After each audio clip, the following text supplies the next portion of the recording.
Mary Vickers from Fort Worth, Texas. My major is Bible and Family Ministry, and my hobby is collecting vintage clothing and selling it on Etsy.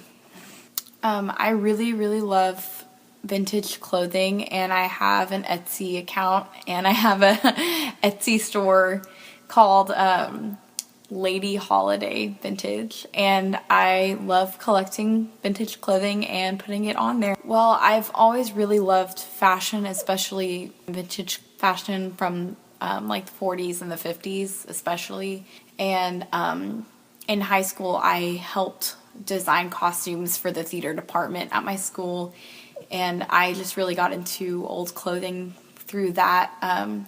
So I just really got interested in vintage clothing, and then I would go to thrift stores and antique malls and such seeking out clothes. So, well, I don't really keep up with it as much as I did last year because my schedule this year is a lot more busy.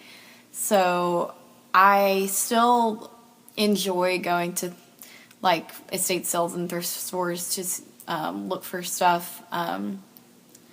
But I'm not selling as much as I did before. So one of my favorite vintage pieces that I have is it's a green tulle prom dress from the 50s, and I wore it to my senior prom, and I keep it. I'm not going to sell it because it's my absolute favorite piece. So I don't know how I want to use it in the future. It's just something that I'm really interested in and that I like doing as a hobby on the side. So I don't know, I just am really passionate about vintage clothes because I look at something and I think about like the life that it had before and maybe the person that wore it. It's really interesting to me, and I love the history that goes along with different time periods too, so that's another thing that really interests me.